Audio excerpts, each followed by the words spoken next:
ডিগবৈত 14খন চাহ বাগিচাত এম্বুলেন্স বিতৰণ অসম চৰকাৰৰ স্বাস্থ্য বিভাগৰ অভিলাষী আঁচনিৰ অধীনত ডিগবৈ সমষ্টিৰ অন্তৰ্গত 14খন চাহ বাগিচা যেনে নাজিৰাটিং পাৱৈ বগাপানী পেঙেৰী আনন্দবাগ শ্ৰীকৃষ্ণ হোলংহাবি গণেশ টুংনা হাবজান ব্ৰহ্মাজান ফিলবাৰী আৰু দুৱাৰমৰা চাহ বাগিচাৰ বাবে 14খন অত্যাধুনিক শীততাপ নিয়ন্ত্ৰিত এম্বুলেন্স আনুষ্ঠানিকভাৱে মঙলবাৰে বিতৰণ কৰে ডিগবৈ বিধানসভা সমষ্টিৰ বিধায়ক সুৰেন ফুকনে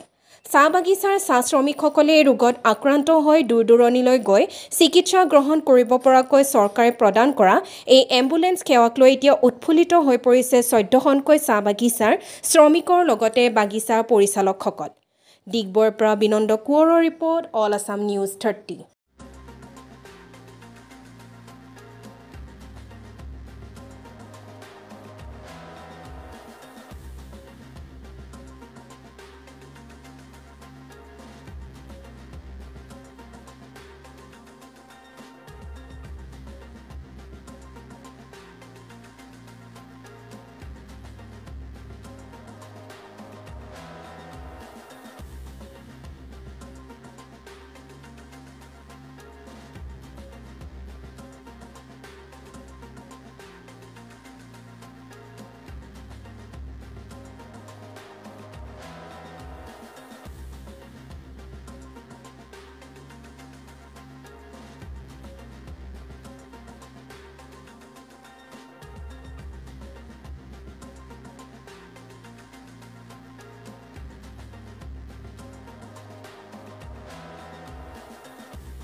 আজি ডিগবৈ সমষ্টিটোত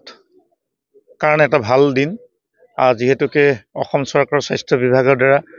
14খন চাহ বাগিচাত 14খন অত্যাধুনিক এম্বুলেন্স দিয়াৰ ব্যৱস্থা কৰিলে আৰু বিশেষকৈ চাহ শ্ৰমিকসকলৰ বিভিন্ন ৰোগত আক্ৰান্ত হ'লে আমি দূৰণিবতীয়া মেডিকেলত নিবৰ কাৰণে যথেষ্ট অসুবিধা হয় গাড়ীৰ কাৰণে সেইকাৰণে AC গাড়ী একোখনকৈ দিয়াৰ ব্যৱস্থা কৰিলে এম্বুলেন্স গতিকে শ্ৰমিকসকলে যথেষ্ট সন্তুষ্টি লাভ কৰিছে আৰু আমি ধন্যবাদ দিছোঁ মাননীয় মুখ্যমন্ত্ৰী ডাঙৰীয়াক কাৰণ আমি সততে আচলতে নিজে একোখনকৈ গাড়ী ভাড়া কৰি নিবৰ কাৰণে যথেষ্ট অসুবিধা হয় শ্ৰমিকসকলৰ গতিকে চৰকাৰৰ পৰা যিখিনি সুবিধা দিছে গতিকে সকলো সুখী হৈছে আৰু আমিও খুব সুখী অনুভৱ কৰিছোঁ আৰু বিশেষকৈ আমাৰ খাতিক শ্ৰমিকসকলৰ কাৰণে বৰ্তমান যি এম্বুলেন্স বিতৰণ যিটো ব্যৱস্থা চৰকাৰে পদক্ষেপ লৈছে এইটোক মই আদৰণি জনাইছোঁ আৰু আমি আশা ৰাখিছোঁ যে বিভিন্ন ক্ষেত্ৰত পিছ পৰি থকা চাহ শ্ৰমিকসকলৰ এই পদক্ষেপটোৱে যথেষ্ট উপকৃত কৰিব আমি বহুত অসুবিধা পাওঁ চিকিৎসক হিচাপে মই মোৰ নিজৰ অভিজ্ঞতাৰ পৰা মই কৈছোঁ বিশেষকৈ এম্বুলেন্সৰ ক্ষেত্ৰত আমি আগতে বহুতেই অসুবিধা পাইছিলোঁ আৰু এই অসুবিধাবিলাক নিশ্চয় এই এম্বুলেন্সখনে আমাক নাইকিয়া কৰিব আৰু দ্বিতীয় কথা হ'ল কি আমাৰ ইতিমধ্যে আমাৰ যিখিনি স্বাস্থ্য ক্ষেত্ৰত যিখিনি পদক্ষেপ লোৱা হৈছে মেডিকেল কলেজ স্থাপন কৰা হৈছে তিনিচুকীয়াত বা তিনিচুকীয়া চিভিল হস্পিটেলৰ উন্নতিকৰণ কৰা হৈছে ডিগবৈ চিভিল হস্পিটেলৰ উন্নতিকৰণ কৰা হৈছে এই গোটেই বস্তুখিনিয়ে সামৰি অসম চৰকাৰক আমি যথেষ্ট ধন্যবাদ জনাব লাগিব আৰু আমি আশা ৰাখিছোঁ যদি ৰাইজৰ সহযোগ হয় বা চাহ শ্ৰমিকসকলৰ কাৰণে আমি আৰু নতুন নতুন পদক্ষেপ আমি আগলৈ ল'ব পাৰিম ধন্যবাদ।